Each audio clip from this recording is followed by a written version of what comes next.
Bonsoir, bonsoir à vous tous. Merci d'être là.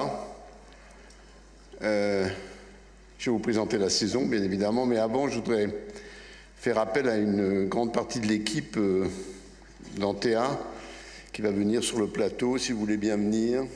C'est bien évidemment essentiellement tous les gens qui sont en contact avec le public.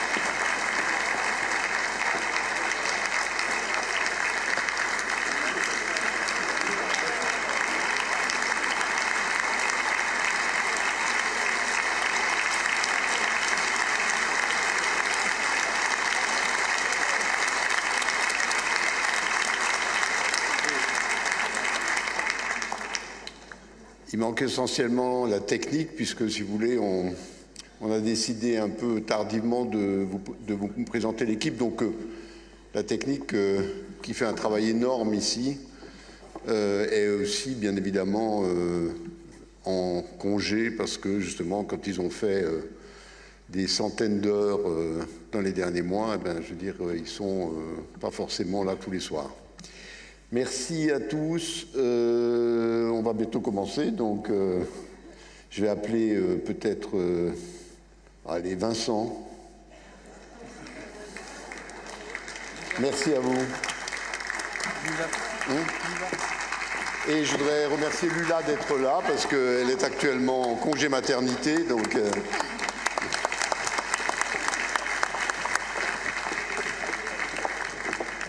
Vincent. J'ai demandé aussi à Laetitia et à Camille de venir, et à Tom peut-être. Mais Tom, bien évidemment, il faut pas l'attendre, parce que, je veux dire, c'est lui qui assure toute la retransmission dans la petite salle et surtout sur Internet. D'ailleurs, je vous signale que vous pouvez dire à vos amis que ce qu'on va faire ce soir, enfin, la présentation qu'on va faire ce soir, sera sur Internet pendant un long moment, pour que les gens puissent revoir la présentation de saison s'ils n'ont pas pu la voir ce soir. Voilà, je vais laisser d'abord la parole à Vincent Brochet, donc vous savez que c'est le secrétaire général de ce théâtre et qui a un certain nombre d'informations techniques à vous donner. Bonsoir à tous, bienvenue, merci, c'est agréable de vous voir aussi nombreux, c'est un peu impressionnant aussi. D'habitude, il n'y a pas autant de personnes quand je parle. Alors, je suis Vincent Brochet, je suis le secrétaire général. J'ai un travail un peu compliqué, au-delà de celui d'accompagner Daniel Benoît. Il faut que j'assure qu'il se passe des choses dans la salle et qu'il y ait du public, des choses sur la scène et du public dans la salle. Et vous allez voir que cette année encore, on ne s'est pas privé d'essayer de vous faire plaisir et d'abonder dans ce sens. Très simplement, une question pratique, mais vous le savez toutes déjà, certainement pour beaucoup d'entre vous. Nous avons un bulletin d'abonnement qui permet de composer son abonnement en prenant au moins un spectacle dans chacune des 5 enveloppes. À partir de là, vous pouvez compléter avec autant de spectacles que vous le voulez. C'est assez simple, ça vous permet de voir des choses que vous vous attendez à voir et des choses que vous ne vous attendez pas à voir. En général, vous avez des bonnes surprises, enfin, en général. Vous pouvez nous le dire, on est ouvert au dialogue sur les choses qu'on vous propose. De façon très pragmatique, c'est aujourd'hui qu'on vous présente le programme, que vous avez l'ensemble du programme en main, qui commence à être diffusé. Certains l'ont reçu dans leur boîte aux lettres, les autres vont le recevoir. On a envoyé 15 000 programmes. Et vous pourrez, à partir de samedi 20 mai à 9 h, remplir sur Internet ou venir ici au théâtre ou sur place, nous déposer et commencer à faire vos abonnements. Si vous le souhaitez, à partir d'aujourd'hui même, vous pouvez remplir votre bulletin d'abonnement, le mettre dans une enveloppe, dans une urne, et il sera traité par ordre de dépôt à partir du samedi 20 mai à 9 h. Donc voilà, on essaie de faire un système le plus équitable possible. Sur Internet, vous êtes très nombreux à vous connecter en même temps. On a mis en place une file d'attente virtuelle qui permet à chacun de savoir à peu près le temps qu'il va lui falloir pour accéder au site Internet. Et puis, ça permet au site Internet de continuer à fonctionner correctement sans les bugs qu'on a pu connaître il y a un certain nombre d'années maintenant. Il y a une grande nouveauté cette année, c'est que vous allez être doté d'un espace personnel sur Internet qui vous permettra d'accéder à toutes vos réservations en ligne en permanence, à tout moment, le jour, la nuit, les jours fériés, et vous pourrez choisir notamment d'y voir figurer votre billet virtuel, vos billets virtuels, qui vous permettront, à l'aide de votre téléphone, d'accéder en salle, puisque un code barre s'affichera et vous permettra de savoir où vous êtes placé et de valider votre billet. On est très content, c'est une avancée qu'on attendait depuis longtemps, qui va permettre de réduire le nombre de billets imprimés, qui est assez conséquent, et puis en même temps de vous faciliter la vie, puisque si vous pourrez envoyer ces billets virtuels aux personnes qui le désirent, puisque vous pouvez en détenir plusieurs pour votre famille, vos amis, etc., quand vous les achetez, et leur envoyer à chacun.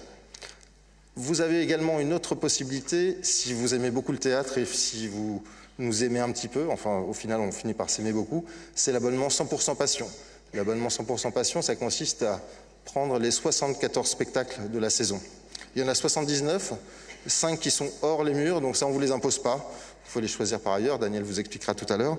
Mais les 74 spectacles, c'est 1 790 €. Ça vous permet de vous installer toute l'année avec nous. C'est en moyenne 3 fois par semaine. Vous allez voir, on partage plein de choses à partir de ce moment-là.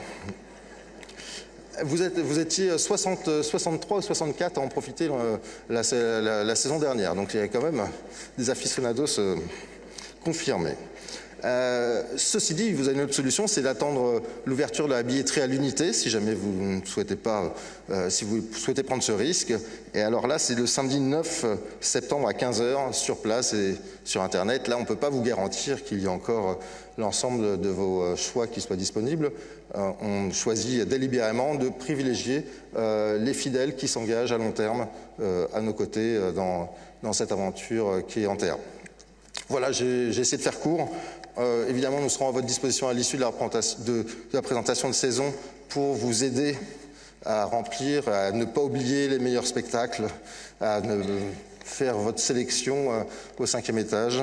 Mais pour l'heure, je vais laisser la parole à Camille Colombo, qui est chargée des relations avec les entreprises, les associations et les groupes, et qui va vous donner quelques rapides indications sur ces sujets-là. Merci de votre attention.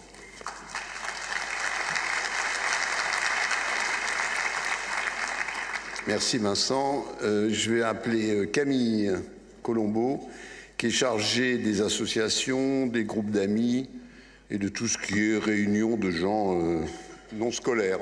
C'est ça. Bonsoir. Oh, merci. Oh. Avant de vous laisser découvrir la saison, moi j'ai 2 petites choses à vous dire, notamment concernant l'abonnement collectivité. Donc une collectivité, c'est quoi? C'est une association, un groupe d'amis ou un comité d'entreprise. Et il y a pas mal d'avantages de s'abonner en collectivité parce qu'on a des tarifs encore plus réduits que l'abonnement individuel. On a une interlocutrice privilégiée, incroyable. Et la possibilité d'organiser des visites du théâtre, des médiations, des rencontres avec le public, enfin plein de projets gratuits à imaginer ensemble tout au long de la saison. Pour créer une collectivité, il vous suffit de rassembler au minimum 10 personnes. Il faut désigner un relais, donc c'est un chef de groupe qui est en charge, qui est en direct avec Antea. Et puis, il faut nommer votre collectivité. Alors ça, on va en parler, du nom. Votre inventivité sera récompensée, d'accord? Je vous donne 2-3 exemples. Si on reste sur le climat, j'ai écran total, pas mal.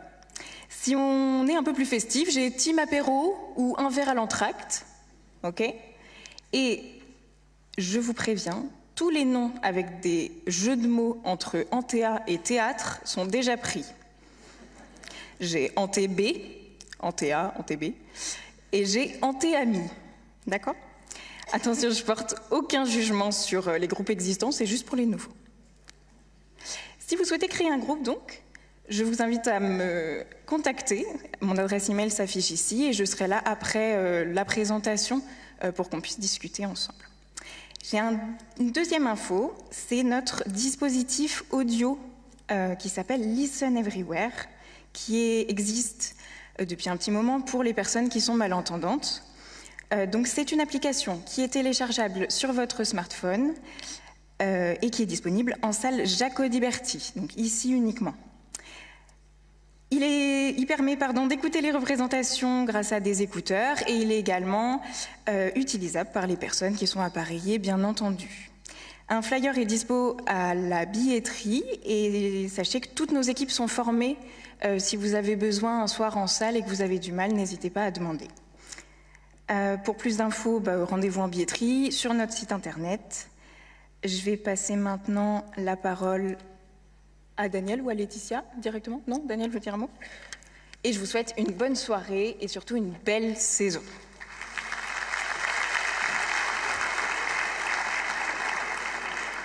Camille fait rarement de l'humour, mais là c'était le cas quand même.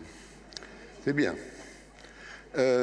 Juste pour vous dire quand même par rapport à ce système donc, qui existe depuis longtemps, qui vous permet de beaucoup mieux entendre les spectacles, puisque vous avez avec votre téléphone, je tiens beaucoup à dire que c'est un système extrêmement efficace à présent et qu'il faut absolument l'utiliser si vous avez des problèmes d'écoute.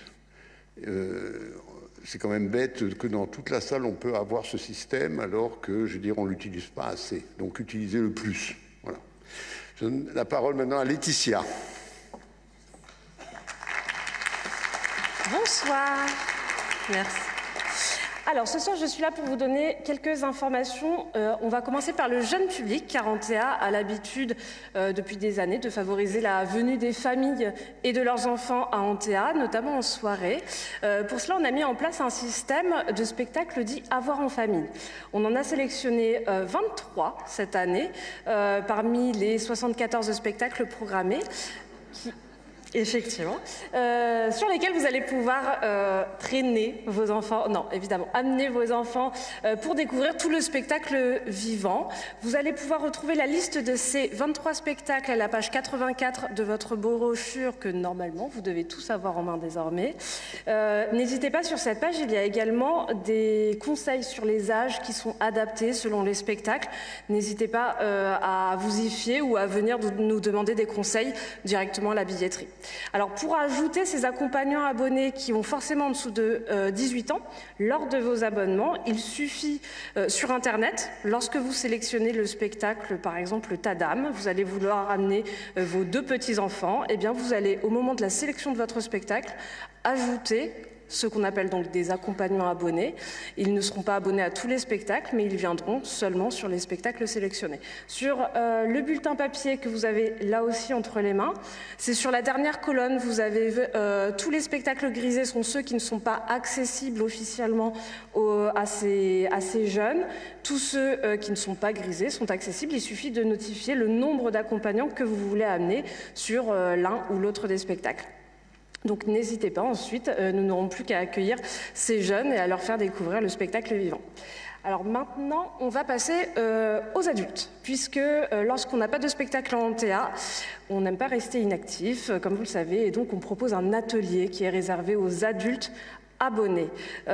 Il est proposé toute l'année à partir du 18 septembre 2023, pour l'année qui arrive. Il se passe toute l'année, les lundis soirs de 19h à 22h, hors vacances scolaires, comme les spectacles. Pour vous y inscrire, il suffit de nous envoyer un mail à l'adresse mail qui est ici, mais également indiquée sur la brochure page 84. Et pour votre information, cette année, cet atelier sera mené par un artiste professionnel qu'on affectionne particulièrement, Pierre Blin, que vous avez peut-être découvert au fur et à mesure des années sur le plateau de la grande salle et de la petite salle. Cette saison, c'était dans le rôle de Oreste dans 100 ans de Romac. N'hésitez pas à venir participer aux 2 premières séances, qui sont des séances d'essai, qui vous permettront de découvrir un petit peu l'ambiance du groupe et puis le projet de la saison.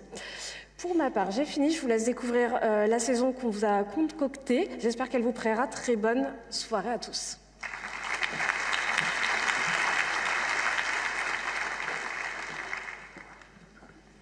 Bon, alors après tout ça, toutes ces précisions, je vais essayer de vous expliquer un peu la saison prochaine. Vous avez bien évidemment les programmes qu'on vous a distribués. Mais disons que je vais donner quelques informations supplémentaires. Je vais beaucoup insister, non, je vais un peu insister pour certains spectacles et un peu moins pour d'autres. Est-ce que tout le monde me voit là? Oui, c'est bon? J'ai l'impression que si je poussais un peu ça, comme ça irait mieux. Voilà. Alors, vous savez que la programmation est toujours faite par enveloppe. J'en profiterai d'ailleurs pour vous rappeler le sens de ces enveloppes. Alors, mais c'est une chose très importante puisque c'est une manière pour nous de faire en sorte que le public qui va voir un certain nombre de spectacles dont il a entendu parler voit aussi des spectacles dont il n'a pas entendu parler et qui sont souvent des magnifiques surprises pour eux. Les enveloppes 1.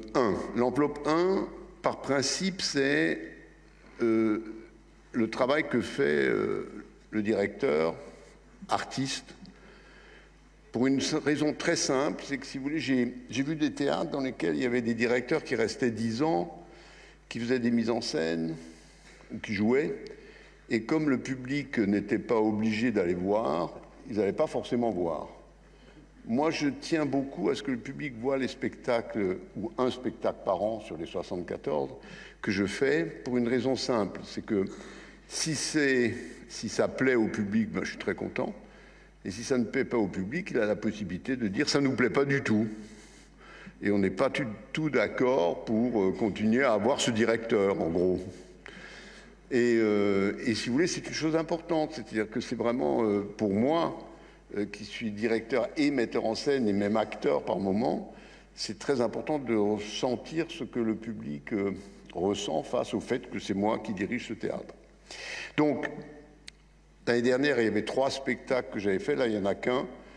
C'est un spectacle qui s'appelle Ada, l'argent des autres. C'est une pièce que j'ai découverte il y a pas mal d'années, que je trouve une pièce absolument extraordinaire, une pièce américaine de Jerry Sterner. Et cette pièce, en un mot, raconte, si vous voulez, le combat qu'il peut y avoir entre un homme qui a créé une entreprise il y a de nombreuses années, ou ses parents, qui fonctionnent avec des ouvriers qui travaillent, et puis un financier pur qui voudrait bien acheter cette entreprise pour la dépecer. Ça arrive souvent. Et donc, c'est cette pièce-là que je vais vous présenter cette année. Disons juste une chose, c'est que c'est la 2e fois que je la mets en scène, et que la première fois, on l'avait fait en 2008 ou 2009. On l'avait faite pour France Télévisions, et on l'avait présentée un samedi soir en direct sur France 2. Et on a fait 3 600 000 spectateurs. Alors peut-être certains d'entre vous l'ont vu à la télévision, mais il me semblait que le temps était venu de la remontrer sur une scène de théâtre avec une distribution différente pour tous les rôles, les 5 rôles, sauf moi qui continue à jouer un des rôles que j'avais déjà joué donc en 2009. Voilà, c'est une pièce que je trouve absolument formidable et j'ai très envie, pour ceux qui ne la connaissent pas, de vous la faire connaître. L'enveloppe 2, c'est, disons, du théâtre dramatique, populaire, du théâtre populaire, c'est-à-dire une qualité importante, c'est-à-dire que des spectacles que le public a envie de voir et qu'il voit avec plaisir et qu'on lui donne à voir dans ce sens-là. Il y a 13 spectacles dans cette enveloppe et je vais donc vous les raconter assez rapidement, puisque très souvent ce sont les comédiens ou l'auteur, parfois le metteur en scène, qui font que ce spectacle est très demandé ou très voulu par le public. Le premier spectacle, ça s'appelle Un léger doute. C'est une pièce qui a été écrite par Stéphane de Groot et qui est jouée par Stéphane de Groot et par Eric Elmosnino, qui va être créé ici, coproduit par nous, et qui ensuite va se jouer très longtemps au Théâtre de la Renaissance à Paris. Donc ça, c'est aussi une chose très importante pour nous, c'est d'avoir des créations. En dehors des pièces que nous invitons à venir ici, il y a des créations, il y en a une quinzaine à peu près chaque année. Et celle-là, c'est la première, et en même temps, c'est le premier spectacle de la saison. Donc nous sommes assez contents que ça commence comme ça. L'Imprésario de Smyrne, c'est une pièce de Goldoni, sans doute la pièce la plus belle de Goldoni, et qui en plus raconte l'histoire des gens de spectacle, en l'occurrence des chanteurs, plutôt d'opéra, mais qui raconte l'histoire de ces gens-là à Venise, et qui, bien évidemment, je veux dire, est une pièce assez étonnante de Goldoni, très belle, que met en scène Laurent Pelli, dont vous avez vu une mise en scène cette année qui s'appelait Harvey, pour ceux qui l'ont vu, avec Jacques Gamblin. Laurent Pelli a une particularité, c'est qu'il a commencé à jouer au théâtre avec moi. Il avait 14 ans et il a fait plusieurs spectacles avec moi, dont un spectacle au Festival d'Avignon au cloître des Célestins. Et puis après, j'ai produit sa première mise en scène, etc. etc. Donc c'est quelqu'un avec qui j'ai un vieux rapport comme ça, et qui est devenu un des plus grands metteurs en scène d'opéra, puisqu'il fait des mises en scène d'opéra dans le monde entier, et des mises en scène de théâtre également. Et la pièce est jouée en particulier par Nathalie Dessay, qui est la grande chanteuse que vous connaissez, mais qui est devenue maintenant une comédienne, et avant tout une comédienne. Le spectacle suivant s'appelle Impossible. C'est une pièce de Eri De Luca. C'est pas une pièce, d'ailleurs c'est un texte d'Eri De Luca, mais qui, bien évidemment, s'adapte parfaitement en pièce, qui est joué par Fanny Ardant et par Carlo Brandt.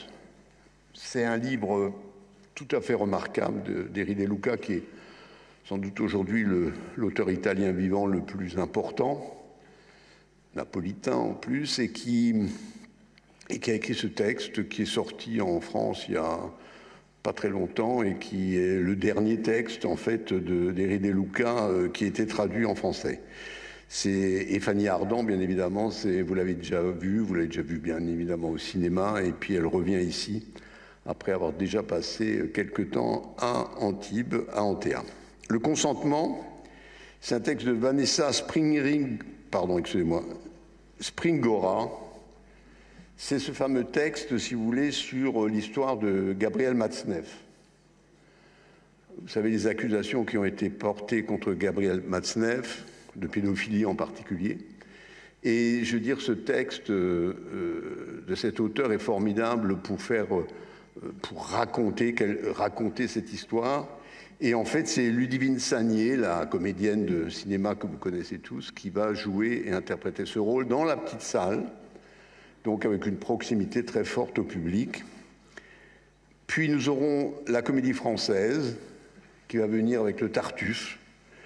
Le Tartuffe, qui est sans aucun doute une magnifique réussite, parce que faite et mise en scène par sans doute le metteur en scène le plus important et le meilleur actuellement en Europe, qui s'appelle Ivo Van Hove, qui a mis en scène avec Podalides, avec plein de comédiens que vous avez d'ailleurs sur votre... ça y est, j'ai un trou, bien évidemment. Où est-ce qu'il est, le père Ah, il est là. Ah, ben voilà, excusez-moi. Merci. Avec Denis Polaides, Christophe Montenez qui joue Tartuffe. C'est la grande vedette actuelle de la comédie française, jeune comédien qui monte énormément. Dominique Blanc, bien évidemment, que tout le monde connaît. Et Marina Hans qui joue Elmire. Pendant toute la semaine, la comédie française sera là. Et nous espérons que vous aussi serez là pour voir cette merveille. Demain, la revanche, c'est une pièce de Sébastien Thierry. Vous avez vu souvent des pièces de Sébastien Thierry ici. Là, c'est une pièce, si vous voulez, avec Gaspard Proust, avec Brigitte Catillon, qui, elle aussi, est une ancienne élève à moi. Forcément, il y a un moment où il y en a beaucoup. Et puis, et Jean-Marc Moreau.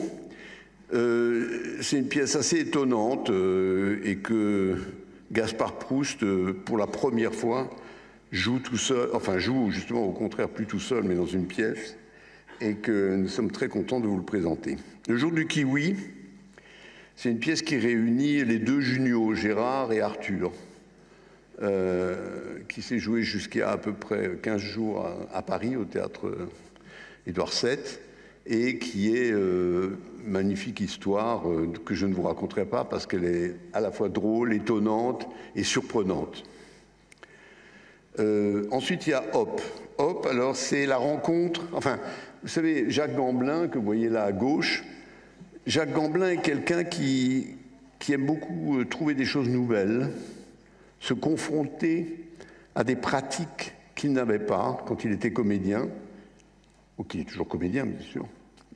Mais si je parle de quand il était comédien dans le théâtre public, dans les centres dramatiques nationaux, où il a beaucoup œuvré. Et là, il voulait faire une tentative avec la danse. Et donc, il a fait appel à une chorégraphe, qui est Raphaël Delaunay. Et ils ont essayé de voir comment on pouvait, dans le fond, passer de l'un à l'autre. Elle donner le sentiment de la danse à Jacques Gamblin et lui donner le sentiment du texte à la chorégraphe. Ce spectacle a été nominé aux Molières et c'est un spectacle tout à fait étonnant qui est sans doute significatif de ce qui se passe actuellement comme interactivité entre différentes formes de spectacle vivant, ici le théâtre et la danse. Ensuite, il y a Sur la tête des enfants, c'est une pièce de Salomé Lelouch, qui part du principe « il ne faut jamais jurer sur la tête des enfants ». Et à partir de ce principe-là, la pièce est absolument étonnante, et Pascal Elbé y est absolument magnifique, avec Marie Gillin, qui était nominée elle aussi aux Molières pour ce rôle. Ensuite, il y a Sans dessus dessous. Sans dessus dessous, c'est André Dusselier qui revient seul, après avoir fait, vous vous rappelez, peut-être que vous l'avez vu, Novecento. Il revient avec un spectacle où il est de nouveau tout seul, comme dans Novecento, et où, dans le fond, il dit et raconte et dit les textes qui l'ont marqué dans sa vie. Et bien évidemment, le Sans dessus dessous vient d'un texte de Raymond DeVos, qu'il dit d'ailleurs. Ça me fait tout drôle parce que dans le spectacle que nous faisons sur Raymond DeVos, il a la Côte de Vos, c'est un spectacle que je dis moi, donc ça me fait un peu une drôle d'impression, d'autant plus que André, je le connais depuis qu'il a l'âge de 20 ans, puisqu'on était de la même génération pour démarrer nos différentes carrières. Le ciel de Nantes, c'est Christophe Honoré, qui est un grand réalisateur de cinéma, que vous avez entendu, etc., et qui a fait un magnifique spectacle qui se passe dans un cinéma, comme vous voyez, et qui permet de revoir et de revoir la vie des personnages, comment ils se revivent à travers l'image, mais aussi à travers ce qu'ils sont. Et on a la chance là d'avoir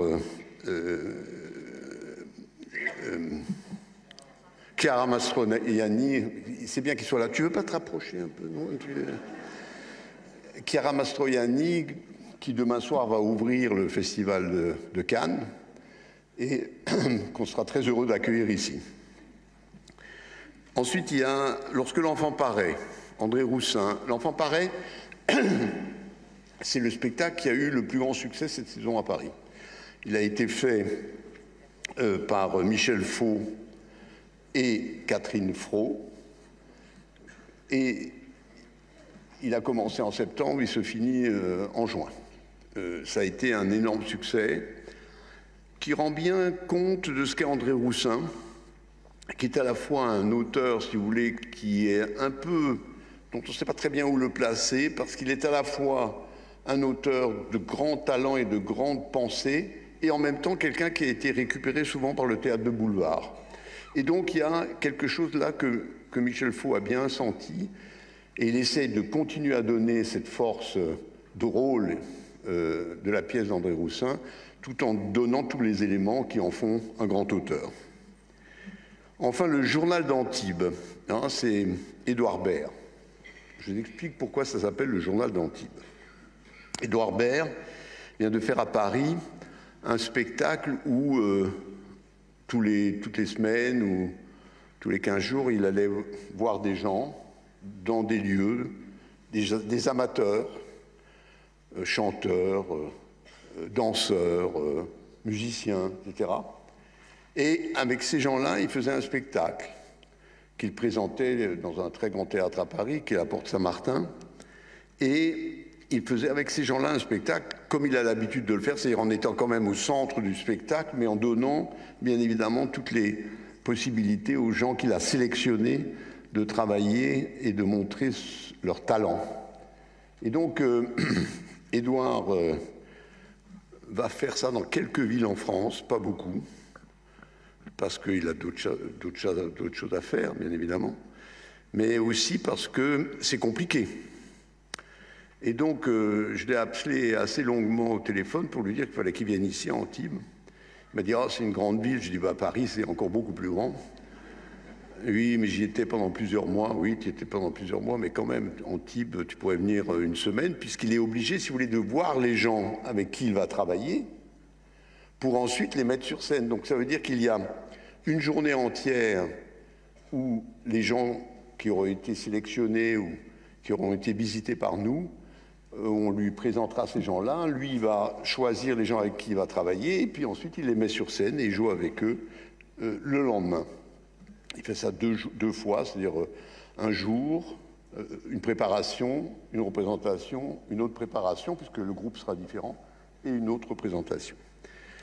Vous avez là l'ensemble des 13 spectacles de cette enveloppe 2. En principe, on fait en sorte que vous ayez beaucoup de difficultés à choisir. J'espère que ça se reproduira cette fois-ci. Ensuite, l'enveloppe 3. L'enveloppe 3, c'est la même chose, des spectacles grand public, mais des spectacles grand public qui ne sont pas du théâtre, c'est-à-dire c'est tout le reste du spectacle vivant, c'est-à-dire à la fois la chanson, l'humour, l'opéra, les concerts, le cirque, etc. Et donc là, ce sont des spectacles aussi grand public, mais qui concernent l'ensemble de ces activités que je viens de décrire. Le premier spectacle, c'est Véronique Sanson. Véronique Sanson, qu'on a eu un peu de mal à avoir, et qui vient le 4 juillet ici pour un concert unique, parce qu'elle s'arrête après. J'ai préféré en fait quand même faire une représentation de Véronique Sanson, même si en fait on aurait pu en faire 3. Mais c'est l'avantage que vous avez, vous, à être ce soir pour le voir si vous voulez le voir. Le Raphaël-Pein. Le Raphaël-Pein, c'est le Molière de l'humour 2023, donc il vient d'avoir le Molière de l'humour. Est tout à fait étonnante, bien évidemment, parce qu'elle elle est arrivée au sommet très rapidement. Comme j'ai dit à Vincent un jour, je dis on va la prendre 10 fois, parce que comme elle est née dans la même ville que moi, une chose assez étonnante, ça arrive pas très souvent. Et donc, voilà, mais elle sera là donc avec son magnifique spectacle dès le mois de septembre, je crois. Oui, c'est ça. Ensuite, il y a Renaud, présente par Renaud. Il a décidé, vous le savez, de refaire une grande tournée qu'il a commencé déjà il y a quelques mois. Et on a réussi à le faire venir ici, dans cette salle, alors que, bien évidemment, il passe plutôt dans des salles plus grandes. Maxime Le Forestier, un autre chanteur, si vous voulez, parce que vous allez voir cette année, on a plutôt des chanteurs, si vous voulez, qui sont entre les années 80, enfin qui sont arrivés entre 70 et 90, arrivés sur le marché. Maxime Le Forestier, que vous connaissez, on est très très heureux de le recevoir, alors que ça fait très longtemps qu'il n'a pas tourné. Trisha Brown, c'est sans doute la plus grande chorégraphe américaine. Elle n'est pas là, elle sera peut-être, mais elle est morte, alors donc c'est compliqué qu'elle vienne. Mais elle a fait de magnifiques chorégraphies. Et celle-là, c'est bien évidemment aussi dans le cadre du Festival de danse de Cannes que nous allons le présenter, mais nous le présenterons ici. Et c'est Noé Soulier qui reprend ce spectacle et vous le montre. Ensuite, il y a Stéphane Guillon. Stéphane Guillon, on l'a reçu l'année dernière. Et moi qui l'avais invité un peu comme ça, en me disant Stéphane Guillon, bon, je sais pas, etc. J'ai été tout à fait fasciné par ce qu'il fait. Et comme il change son spectacle tous les ans, je me suis dit c'est une bonne idée pour ceux qui ne l'ont pas vu de le voir, et de toute manière pour ceux qui l'ont vu de voir un nouveau spectacle. Donc on a réinvité Stéphane Guillon. Slava Snow-Show. Slava Snow-Show, vous connaissez, c'est ce fameux spectacle de clown russe qu'on a eu la chance d'avoir dans la semaine qui précède Noël. Alors ça a plusieurs avantages. Le premier, c'est que peut-être ça va faire neiger comme dans la salle et que ça rassurera les stations de sport d'hiver de la région. Et la deuxième chose, c'est parce que, bien évidemment, c'est un spectacle où enfants et parents peuvent trouver une formidable coexistence et cohérence extrêmement forte. Bon, pour ceux qui l'ont déjà vu, je crois que c'est tout à fait formidable et qu'ils auront très envie de le revoir. Ensuite, on a un spectacle de Pierre Richard. Je suis là, mais je ne suis pas là. Pierre Richard qui parle de lui, de sa vie. Il a 87 ans. Pierre Richard qui devait faire Monsieur X ici, mais le Covid, plus des problèmes qu'il a eu de santé, ont empêché la chose de se faire. Et là, il est en pleine forme et il a fait un spectacle sur « Je suis là, mais je ne suis pas là », c'est-à-dire on pense de moi que je suis un naïf, mais je ne suis pas un naïf, mais quand même je suis un naïf, quoi. Et donc il raconte ça de manière très drôle et il vous le présentera. Ibrahim Malouf. Ibrahim Malouf qui vient avec un grand orchestre, dont 5 trompettistes en plus de lui. Et donc ça va faire un concert tout à fait étonnant qu'il n'a jamais fait, avec, bien évidemment, il se réservait la trompette par rapport au concert, et là c'est 5 trompettistes qui viennent avec lui, et qui, bien évidemment, vont faire un spectacle qui s'appelle Les trompettes de Michel-Ange. Puis Camille Lelouch. Camille Lelouch, on l'a tous connue comme comédienne, comme humoriste. Et puis, depuis, vous le savez, depuis quelque temps maintenant, elle chante, et elle chante remarquablement. Et c'est donc son tour de chant que nous allons présenter ici, avec une grande joie, parce que, je veux dire, cette fille est formidablement douée pour tout ce qu'elle fait et tout ce qu'elle touche. Fari. Fari, c'est le premier humoriste choisi par Netflix. Pas forcément une grande référence, mais c'est intéressant parce que ça veut dire qu'ils y croient. Et nous y croyons beaucoup. C'est un humoriste que vous avez beaucoup vu peut-être à la télévision, extrêmement distingué, extrêmement drôle et extrêmement intelligent. Ensuite, Madame Butterfly. Madame Butterfly, c'est l'opéra que j'ai présenté en 2014, un truc comme ça ici. C'est le 100e anniversaire de la mort de Puccini l'année prochaine. Et donc ce spectacle, on va le reprendre à l'Opéra de Nice, ici, à l'Opéra de Vichy, à l'Opéra de Bonn, etc. Et ça fera donc une reprise importante de ce spectacle que j'ai déjà remis en scène dans 7 opéras différents. Donc c'est vraiment un spectacle, pour ceux qui ne l'ont pas vu, qui est très très aimé. Et pour ceux qui l'ont vu, ça fait longtemps, donc ils peuvent le revoir. Bernard Lavilliers en symphonique. Bernard Lavilliers en symphonique, ça veut dire quoi? Ça veut dire que Bernard Lavilliers et son orchestre, à lui, a envie, bien évidemment, de faire un concert avec 50 autres musiciens, des musiciens symphoniques, c'est-à-dire des musiciens classiques. Moi, j'ai vu ça un jour, ce genre de connexion. Je l'ai vu avec Léo Ferré, qui dirigeait un orchestre de 60 musiciens en même temps qu'il chantait. C'était assez formidable, mais bien évidemment, c'est une chose rare. Comme sera rare, bien évidemment, là, le concert de Bernard Lavilliers avec ses 50 musiciens. Et si vous voulez, je pense que beaucoup de gens viendront de loin pour essayer de le voir. Et enfin, Jarry. Jarry, humoriste que vous connaissez. Je vais vous donner un chiffre intéressant. Il a donc ouvert la location pour ce spectacle qu'il va présenter. Il a ouvert la location un jour et le jour même, il y a eu 45 000 personnes qui ont acheté des places. Jarry est devenu quelqu'un de très important dans le monde de l'humour. Les places, en général, sont vendues par des salles de 3000 ou 3500 places. Et c'est par sympathie pour nous, et peut-être parce qu'il habite Cannes aussi, qu'il fait ça chez nous et pas, par exemple, au Nicaïa, qu'il avait demandé, bien sûr. On est très heureux de le recevoir ici, au mois de juin, l'année prochaine. Voilà la fin de l'enveloppe 3. L'enveloppe 4. Alors l'enveloppe 4, c'est du théâtre. Mais du théâtre, à l'inverse de l'enveloppe 2, c'est du théâtre, si vous voulez, qui n'est pas forcément avec des gens très connus, qui n'est pas forcément encore créé, c'est-à-dire qu'il y a souvent des spectacles que l'on achète, je veux dire, chat en poche, comme dirait Feydeau. Et donc, c'est quelque chose de très particulier, mais qui est capital pour l'évolution d'Antea. Je disais tout à l'heure qu'il y avait une quinzaine de créations par an. Bien souvent, elles sont dans cette enveloppe 4, et très souvent, il y a des magnifiques surprises ou des choses qui sont déjà connues, mais sans forcément des acteurs très connus, qui font le Tour de France et beaucoup plus loin.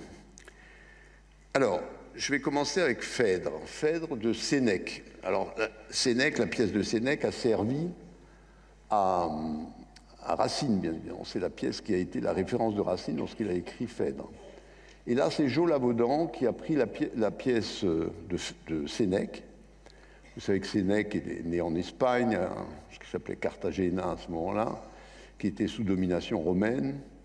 Et il est allé à Rome pour faire sa carrière d'auteur dramatique, mais il est d'origine espagnole. Et je dois dire que c'est un auteur formidable. Moi, j'ai monté il y a longtemps les Troyennes de Sénèque, qui était bien évidemment une interprétation personnelle, enfin différente d'Échille, je veux dire, des Troyennes, et qui était magnifique. Et là, Jo Lavaudan, qui est toujours là et qui est un grand metteur en scène, il a été directeur de l'Odéon à Paris, il a été directeur du TNP, et aujourd'hui, donc, il est un metteur en scène indépendant qui continue à faire de très beaux spectacles, dont ce Phèdre de Sénèque.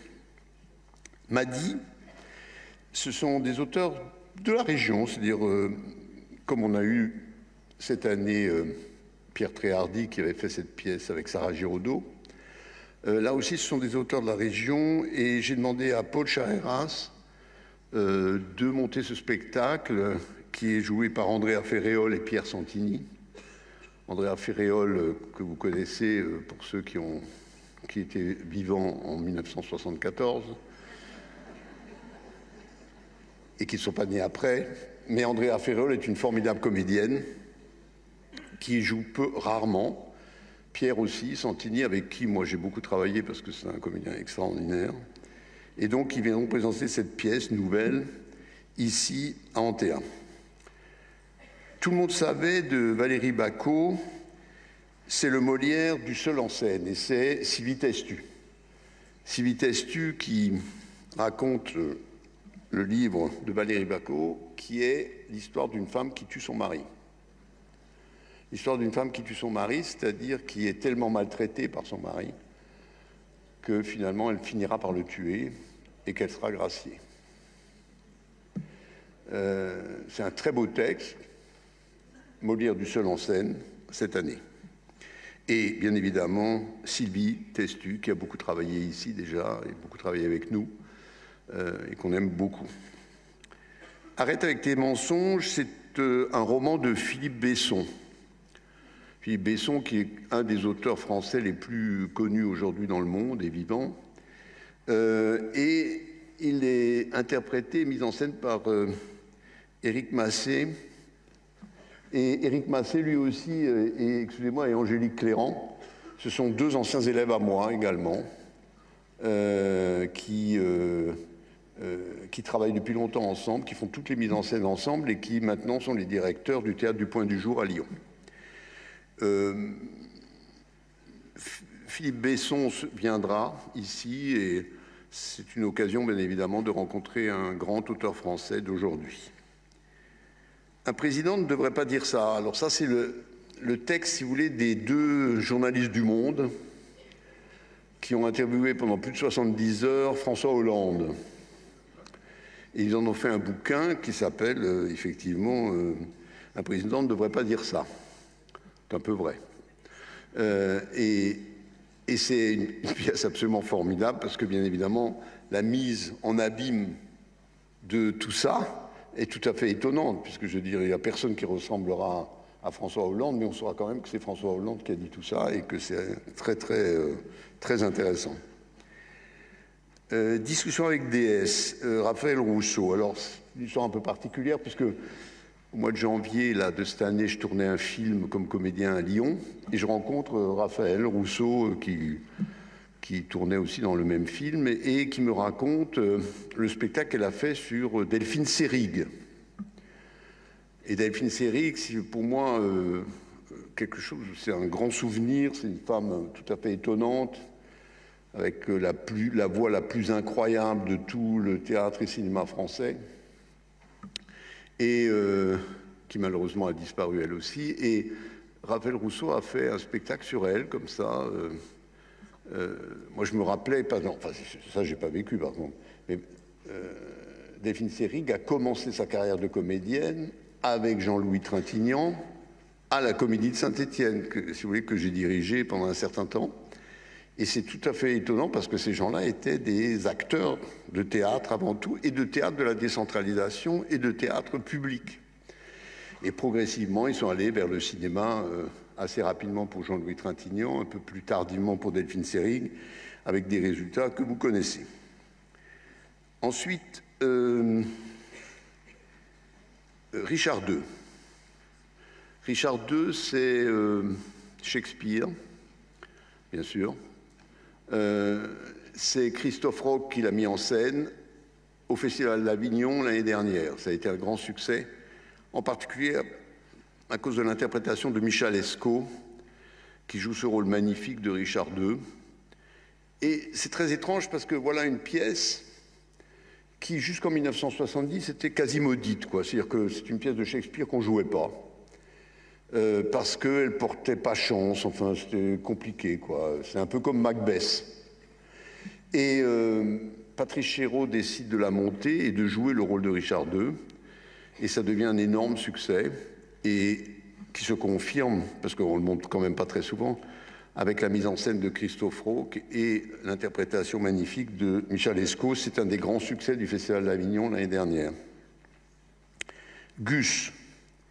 Alors, Gus, c'est un spectacle qu'on appelle jeune public, mais qui, bien évidemment, par nature, est très visible par pas le jeune public, enfin le plus âgé, le plus adulte. Et c'est l'histoire, comme vous pouvez le voir, d'un chat guitariste qui regarde comment sont les hommes. Et sa voix passe à travers, effectivement, le personnage que joue Sébastien Varier, et dans une atmosphère dont vous voyez déjà qu'elle est assez étonnante, et qui sera donc un spectacle que l'on présentera dans la petite salle ici à Antea. Ensuite, un spectacle en création qui est Après Barbe Bleue. Après Barbe Bleue, c'est Clément Altos qui termine là. Non, aujourd'hui il ne joue pas, c'est ça, forcément. Il joue demain. Ça fait 3 semaines qu'il joue, et qu'il joue un spectacle qui s'appelle Baudelaire, sur Baudelaire, qui marche très très fort. Et donc sa prochaine création, puisqu'il est très lié à Antea, sa prochaine création est sur Barbe Bleue. Et sur Barbe Bleue, il a l'intention, puisque le spectacle n'est pas créé, il a l'intention d'interroger des femmes qui ont été justement un peu dans le sens de ce que fait Civitestus, c'est-à-dire qui ont été malmenés par des hommes, etc., et s'en servir, bien évidemment, avec ses armes à lui. Clément, il est chanteur, il est musicien, il est acteur. Et donc d'utiliser toutes les forces qu'il a là sur ce thème. Quetch de Stefan Berkoff. Alors, Quetch, et surtout Stefan Berkoff, c'est sans aucun doute l'auteur anglais contemporain, vivant, le plus connu. Et celui qui a donné, dans le fond, le plus de spectacles dans le monde entier et en particulier avec cette pièce, Quetch, qui a été la première pièce en fait qu'il a fait connaître un peu partout dans le monde. J'ai vu ce qu'on a fait le théâtre de Neuchâtel et on a trouvé ça assez formidable et donc on l'a invité et vous allez découvrir un très grand auteur et puis une troupe sans aucun doute que vous ne connaissez pas et qui sera très intéressante à voir. Don Juan ou le Festin de Pierre, Molière. C'est David Bobet qui fait ce spectacle. David Bobet, il a déjà représenté deux choses, c'est Roméo et Juliette chez nous et puis Elephant Man. Et il ne va cette fois-ci s'attaquer non plus à Shakespeare ni à une adaptation d'Elephant Man, mais à une pièce vraiment de Molière qui est Don Juan. Il y a beaucoup de comédiens, enfin c'est un spectacle assez formidable, mais à la sauce de David Bobet. Ensuite, alors attendez, parce qu'il ne faut pas que je me trompe d'enveloppe. Ensuite, c'est l'envers du décor. Là, c'est aussi une production de chez nous, une coproduction plutôt, avec Mélissa Pratt, qui a joué dans les 200 représentations que nous venons de faire de l'Avare. On a fait en tout 200 représentations, ce qui est vraiment rare. Et Mélissa jouait Élise dans ces 200 représentations. Elle a déjà fait un spectacle ici, et là, on a décidé de l'aider à coproduire ce spectacle qu'elle va faire avec une autre comédienne, Noémie Bianco, qui elle joue Marianne dans l'Avare, donc elles se sont rencontrées là, et en fait, il y aura une sorte de mise de regard, enfin, que va avoir Antonin Chalon, qui lui aussi jouait Cléante dans l'Avare. C'est donc un spectacle né de comédiens qui se sont rencontrés dans ce spectacle que vous connaissez, qui est l'Avare. Ensuite, il y a Glen. Alors Glen, c'est une pièce d'Ivan Calberac, que vous avez connue... comment c'est déjà la pièce? Monsieur Vincent? Ah ben alors, c'est pas possible. Vous savez, c'est la pièce qu'on a donnée l'année dernière, avec 5 fois d'ailleurs, qui n'avait pas pu être donnée pendant le... Et j'attends que Tom crie. La dégustation. Vous avez vu? C'est-à-dire que Vincent, non, moi, c'est normal. Mais Tom, oui. Bien, Tom. On va te garder, finalement. Je dis ça parce qu'il va partir. Ah oui, je suis bien d'accord. Hein. Peut-être qu'on peut le convaincre de rester ce soir, on ne sait jamais. Mais enfin, en même temps, quoi.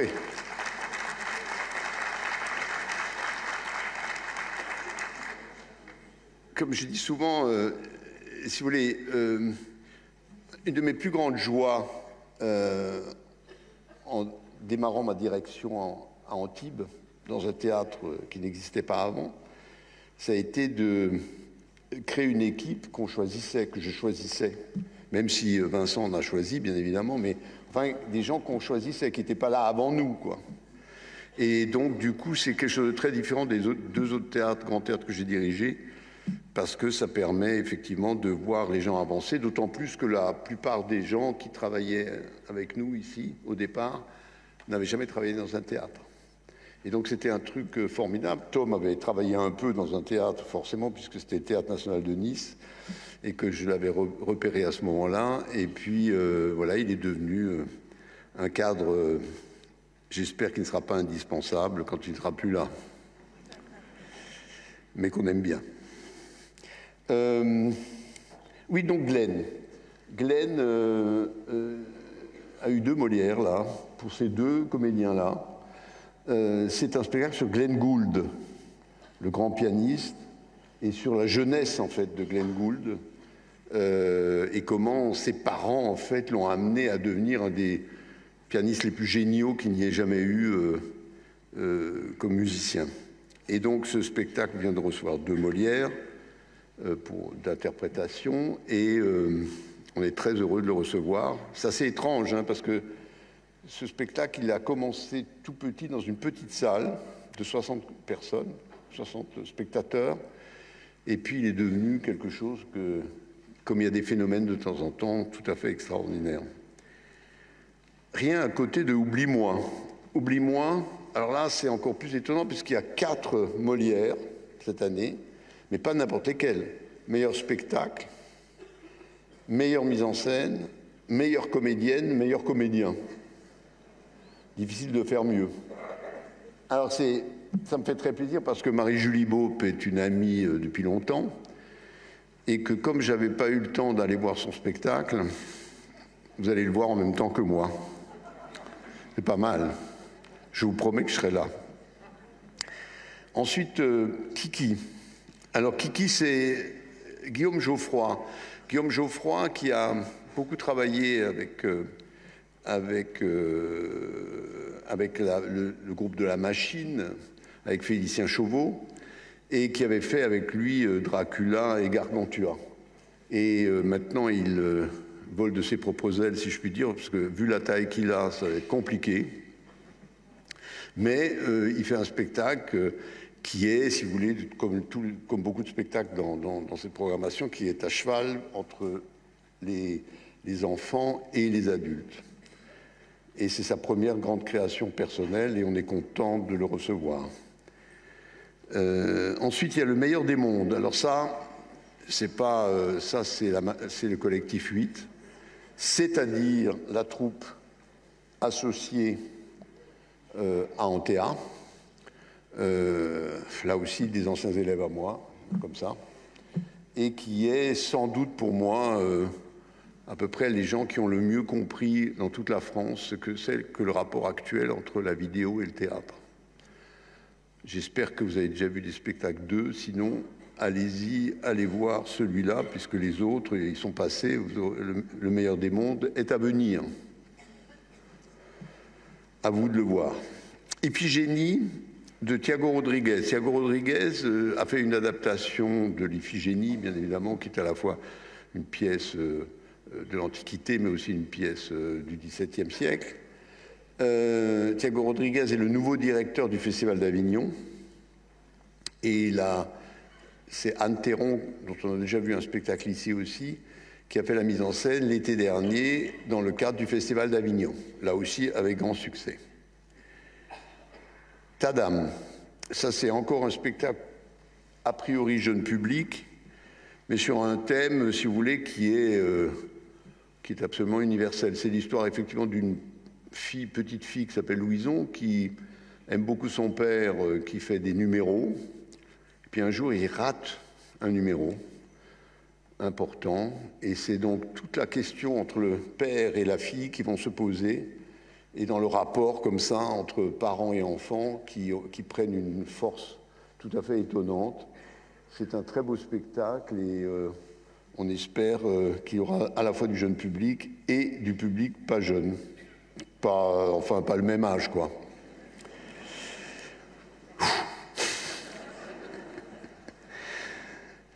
Tadam. Tadam, c'est un spectacle... Alors, c'est ce que je viens de dire, là.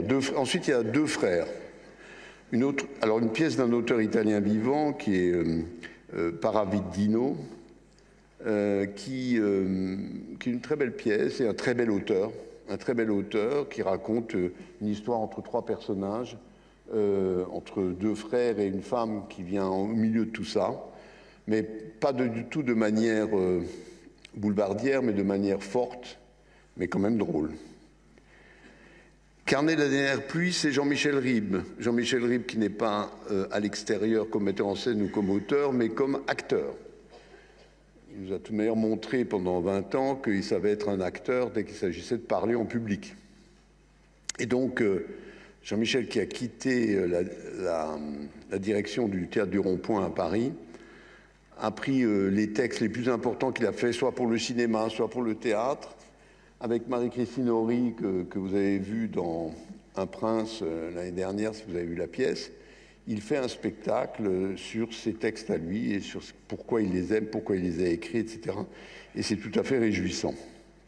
Et enfin, le dernier spectacle de cette enveloppe, c'est Le secret des secrets. C'est la prochaine pièce de Benoît Solès. Après La machine de Turing, 1100 représentations. 1100 représentations, La machine de Turing. Et le deuxième spectacle qu'on vous a montré, c'est-à-dire La Maison du Loup, qui est en train de prendre la même voie. Et là, c'est le troisième de Benoît Solès, qui vient le créer ici, et qui ensuite aura sans doute une destinée très importante, et que nous coproduisons également. Voilà, ça c'était les 21 spectacles de l'enveloppe 4. Il me reste à vous dire l'enveloppe 5.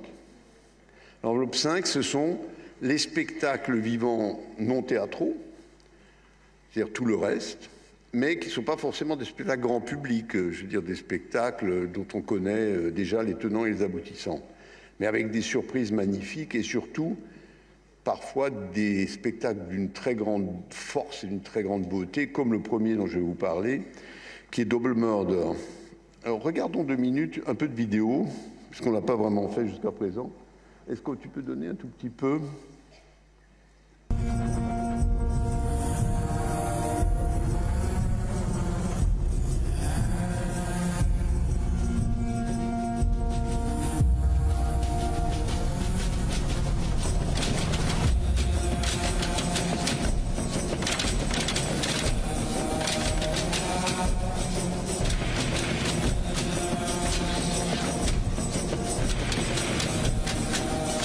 Lorsque nous avons fait venir Hoffaschester ici, il n'était pas encore le chorégraphe complètement mondialement connu maintenant.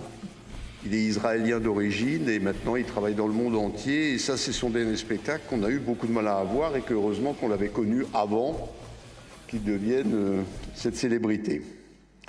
Ensuite, le spectacle suivant, c'est Groove. Groove, c'est le spectacle qui va faire l'ouverture du Festival d'Avignon cette année. Premier spectacle, seul spectacle le premier jour. C'est un spectacle qui est assez étonnant, que nous allons coproduire, qui est fait par Bitou Dembélé. C'est un spectacle, si vous voulez, de danse, mais de tous les types de danse. Que ça va de la danse classique à la danse de rue, à la danse hip-hop, etc. C'est tout mélangé. Et la particularité, en plus de ce spectacle, c'est que, si vous voulez, le public va être divisé en 3 parties de 250 personnes chacune. Et il y aura 5 spectacles dans toute la maison que les gens vont voir les uns après les autres. Et puis, en tournant, bien évidemment, les spectacles, jusqu'à être tous ensemble, à un moment donné, dans la grande salle. Ce spectacle est coproduit donc par Antea, comme il est coproduit par le TNN. C'est-à-dire que les spectateurs du TNN viendront ici pour le voir. Et puis il est coproduit par un groupe de 7 théâtres qui s'appelle Extrapole, qui sont les 7 théâtres les plus importants de la région sud, dont fait partie bien sûr Antea, qui est sans aucun doute le plus grand théâtre de la région sud. Ensuite, Sandrine Saroche. Alors Sandrine Saroche, moi je l'ai découvert cette année, ça m'a fait tellement rire. À RTL et à C'est à vous, je me suis dit, ce serait bien de l'inviter avant qu'elle devienne une star pour voir ce qu'elle fait. Et donc voilà, je vous présente Sandrine Saroche, qui est tout à fait étonnante et qui est en train de monter formidablement. Le spectacle suivant, c'est Isia. Isia, c'est la fille de Jacques Higelin. C'est une rockeuse absolue. Mais elle a une particularité quand même, c'est qu'elle est déjà césarisée comme comédienne et elle a reçu bien sûr les victoires de la musique. Elle est ces 2 choses-là, mais en donnant bien évidemment une priorité très nette à la tendance familiale qui est la chanson et le rock. Et donc cette fille de Jacques Higelin nous réjouit beaucoup.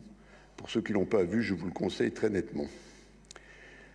Le spectacle suivant, c'est les prières dans l'opéra. Alors, je vous explique Il y a, depuis 2 ans, il y a une formation professionnelle de chanteurs lyriques qui se passe à Nice. Quand j'ai monté Falstaff cette année donc à l'Opéra de Nice, j'avais des doublures qui venaient de cette formation d'artistes lyriques. Et c'était tellement formidable que je me suis dit, ce serait bien de les présenter quand même à Antea. Et donc, on va présenter, si vous voulez, cette une petite dizaine de chanteurs dans la petite salle, qui vont vous montrer ce qu'ils sont et ce qu'ils vont devenir, quoi, comme chanteurs d'opéra. Et je trouvais formidable de vous les montrer parce que moi, ils m'ont beaucoup plu lorsque j'ai travaillé avec eux. Ensuite, nous aurons Carmen, qui s'écrit bien évidemment avec un MEN pour montrer qu'il n'y a que des hommes là-dedans. Et donc, ce sont des danseurs qui représentent des femmes, bien évidemment, comme vous pouvez le voir. Mais c'est extrêmement incroyable et comique.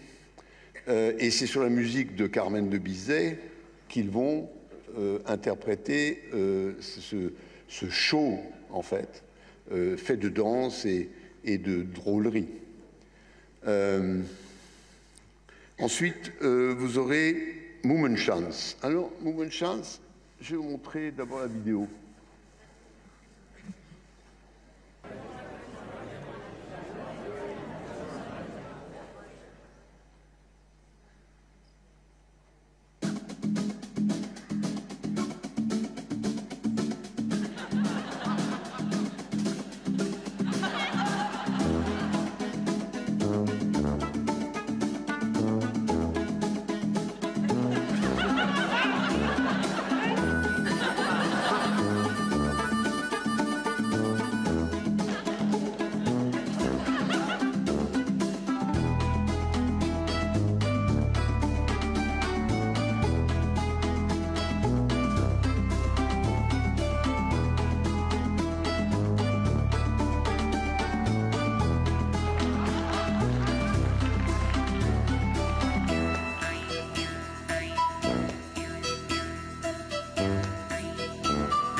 Les Mummenschanz, ils ont 50 ans, ça fait 50 ans que ça existe.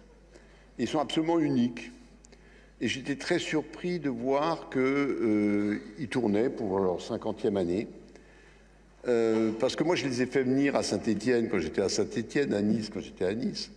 Et je pensais que c'était fini, parce que ce spectacle-là est une chose tout à fait étonnante, puisque vous voyez, il donne vie à des objets, à des marionnettes, et que c'est, pour moi, c'est totalement fascinant. Et comme on avait la chance de pouvoir les recevoir, j'espère que vous en profiterez.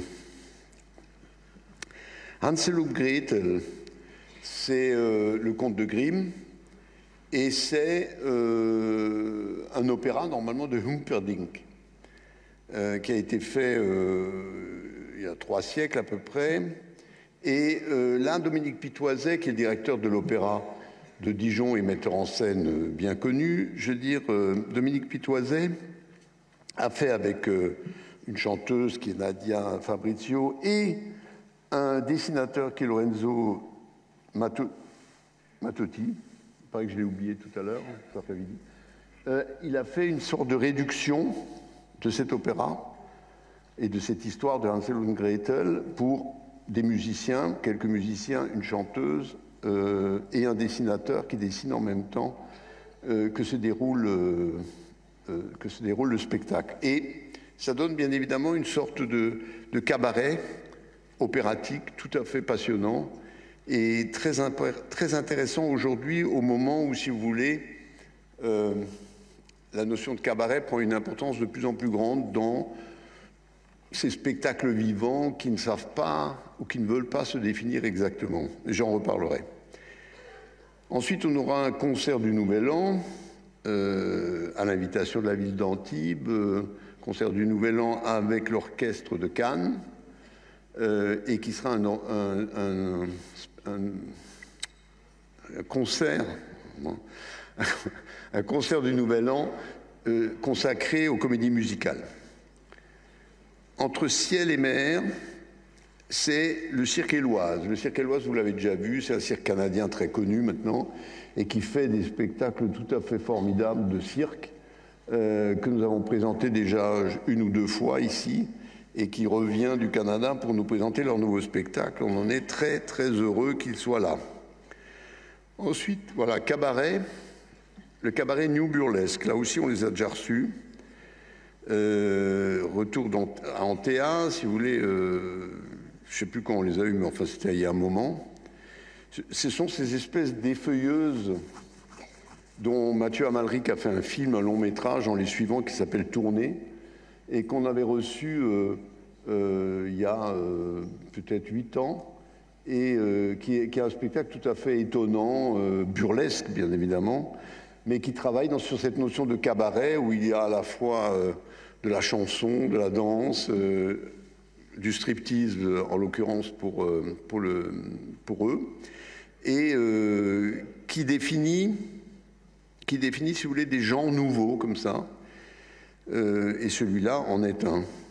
Le cabaret de Monsieur Mouche, tout de suite derrière, vous voyez, là c'est un autre cabaret, c'est un cabaret, je dirais, de petite forme, bien évidemment fortement pour le jeune public, mais je veux dire avec l'idée, si vous voulez, que on peut faire toutes sortes d'activités de spectacles vivants, de la danse, du chant, de la musique, ce qui est le cas ici, pour essayer d'être, si vous voulez, dans une sorte de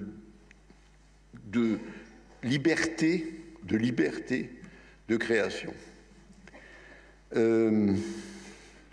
Max Boublil, c'est son nouveau spectacle. On avait présenté son premier où il faisait que chanter, ou presque. Et puis là, il fait un nouveau spectacle où il raconte sa vie. Max est quelqu'un qui est très drôle quand il travaille beaucoup. Je dis ça parce que je le connais très bien et qui fait de très beaux spectacles quand il travaille. Mais quand il ne travaille pas, il fait de très pas bons spectacles. Et comme celui-là, ça fait 2 ans qu'il le travaille, on se dit, allez, on y va. Parce que l'art, ça devient étonnant.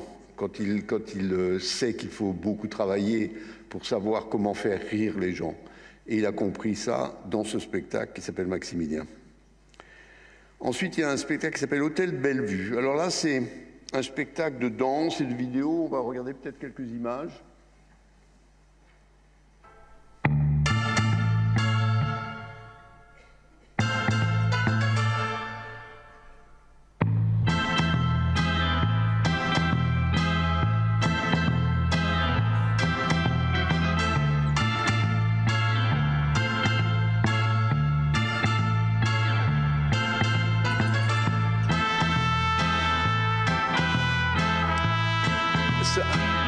Ça raconte en fait, si vous voulez, l'histoire de gens qui se trouvent bloqués dans un hôtel et pour lesquels tout d'un coup revient toute une série de choses dans leur tête et je veux dire, ils l'expriment à travers la danse et à travers le cinéma, enfin à travers les caméras qu'ils les prennent et qu'ils les prennent en direct.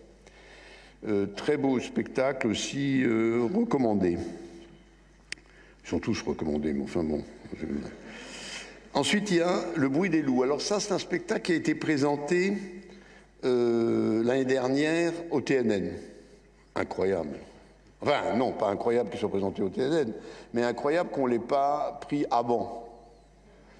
Mais on peut le prendre après.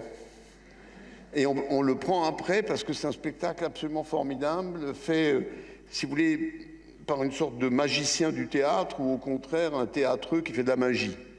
En tout cas, l'osmose entre magie et théâtre est parfaite et extrêmement forte dans ce spectacle.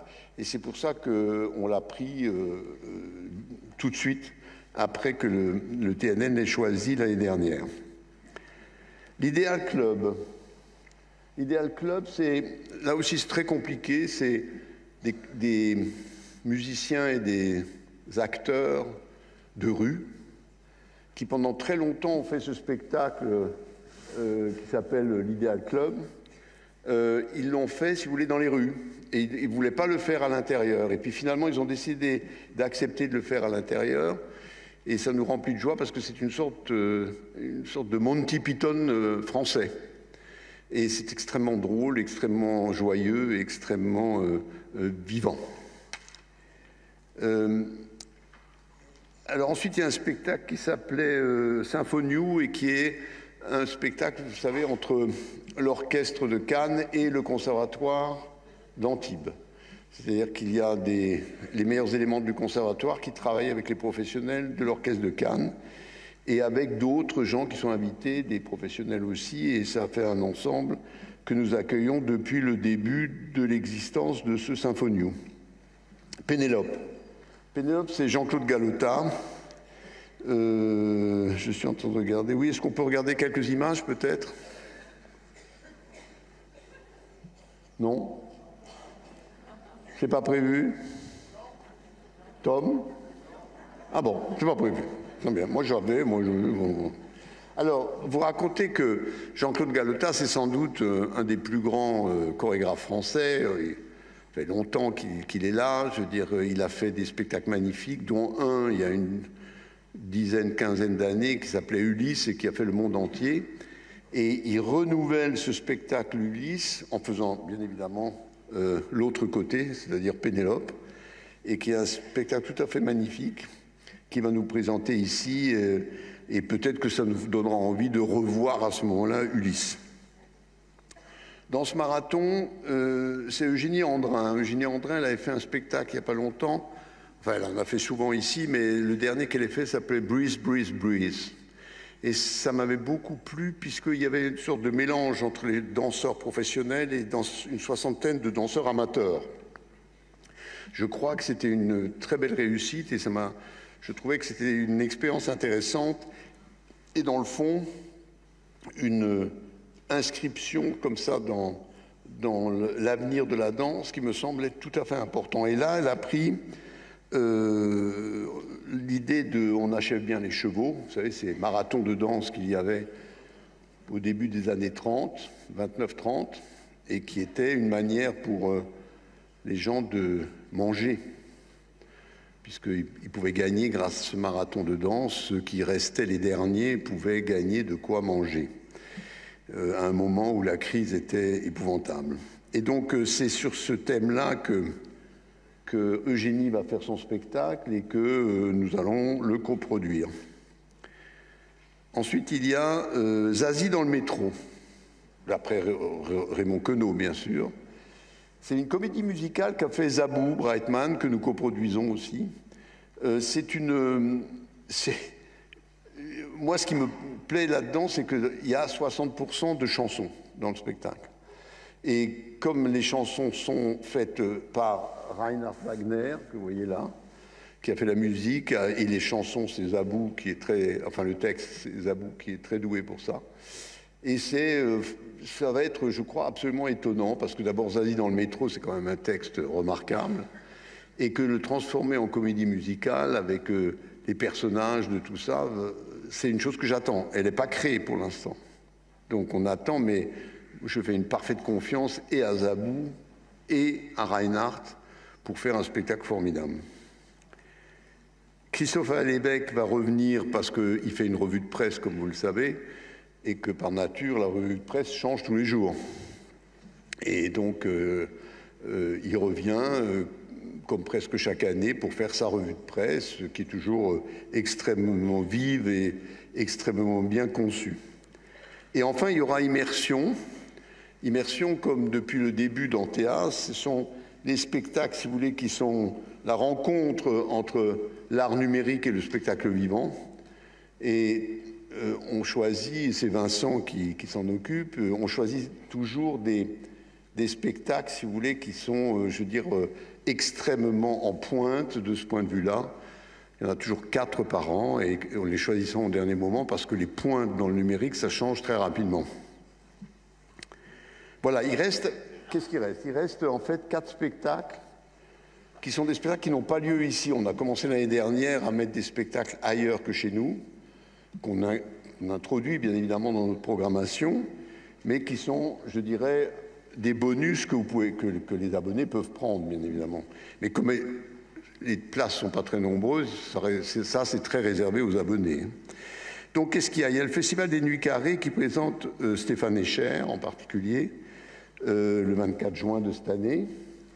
Et puis, il y aura Jazz à Juan-les-Pins qui va présenter Mélodie Gardot le 20 juillet, pour laquelle nous avons aussi des places.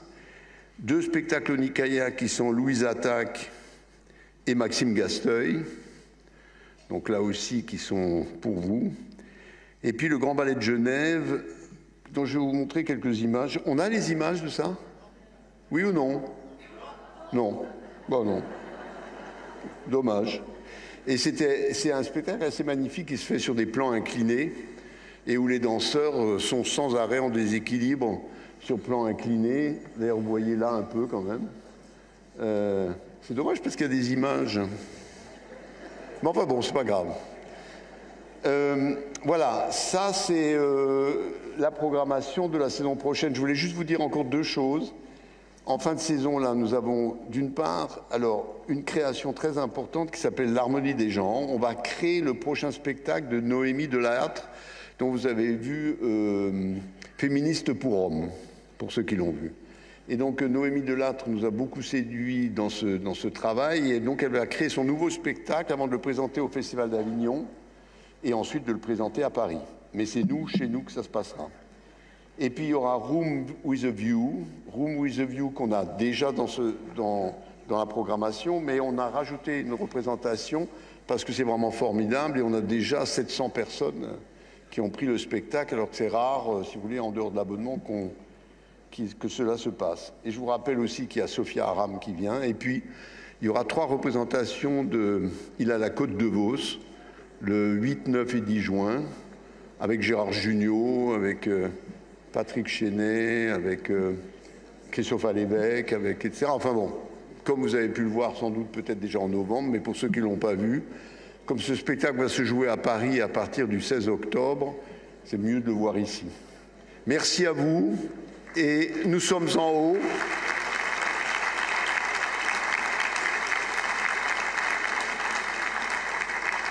Le bar est ouvert et donc pour ceux qui ont des questions, etc., nous sommes en haut pour vous répondre à toutes ces questions. Merci à vous, à très vite.